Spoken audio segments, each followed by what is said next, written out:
Hello again. Last time, Moon 1 failed to miss the moon. But I now have an upgraded tracking station and can predict encounters ahead of time. So, succeed or fail, it will be my fault. Here I am building a more advanced spacecraft, equipped with materials bay, altimeter and plasma wave antenna. It also has a little bit of fuel and an engine for changing its orbit. This is Moon 2, atop the rocket 4. Very inventive naming, I know.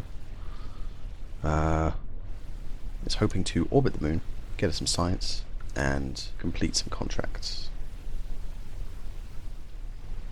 3, 2, 1. We'll skip over the launch and rejoin the spacecraft on its translunar injection. To reach the moon, you have to burn in the direction of the orbit, or prograde, around 90 degrees behind the moon itself.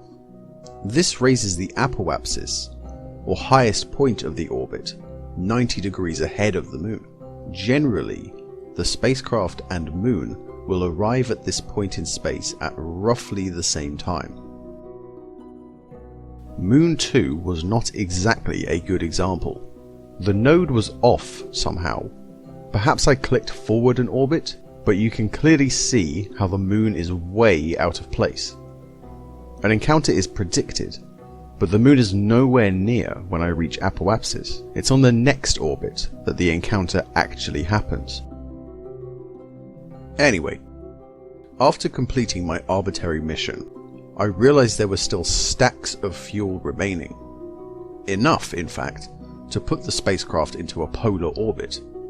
So I did that grossly expensive burn, and left the spacecraft to gather its topographic data. I've said before that I'd like to use the MOHO spacecraft design to take Kerbals past the moon and maybe into orbit. After yet another satellite contract, or 4, I tried just that. MOHO 4 is, in essence, the same ship which took Valentina into orbit for the first time, albeit with a few improvements and extra fuel tanks. Though it performed admirably, Jeb was denied the opportunity to see the moon up close, by just the tiniest of margins. No matter. He was able to get just a little more science from high over Kerbin, and see the planet as a lonely disk in the vast blackness, before falling back down, the moon drifting silently by overhead. This is, unfortunately, about as far as I think I can take the MOHO design. Upgrades and prototypes are already on the way. Moon 3 was more or less the same as its predecessor, but equipped with new science and a spectrometer, which will create a map of the moon's biomes. Lovely. Inevitably, the next step is to attempt a landing.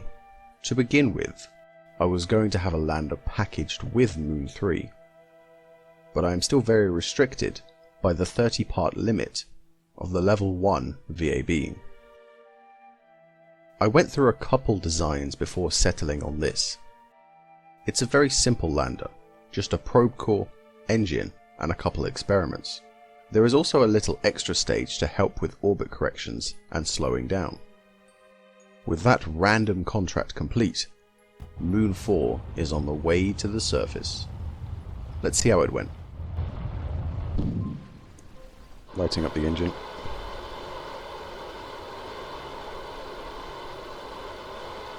We don't want to go up a bit. Decrease our vertical speed. Because I have misjudged this. I have badly misjudged this. Oh, I've really badly misjudged this. Oh dear. Looks like I'll have to give that another go.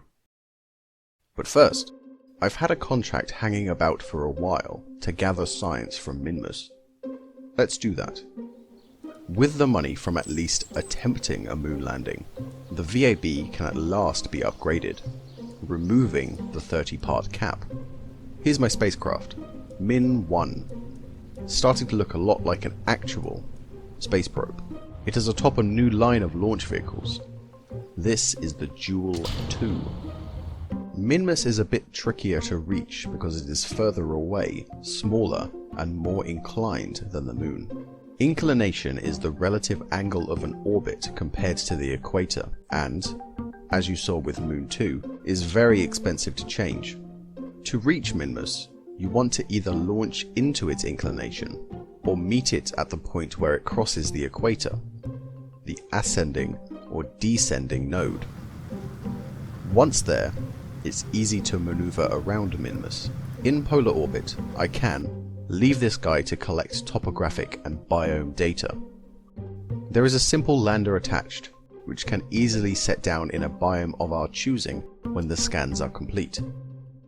Speaking of hastily cobbled together landing attempts, Moon 5 is now on terminal approach. On the far side of the moon, so no signal, but we're looking to land here, where we should acquire a signal to Kerbin. There she is. Going to begin the slowdown now.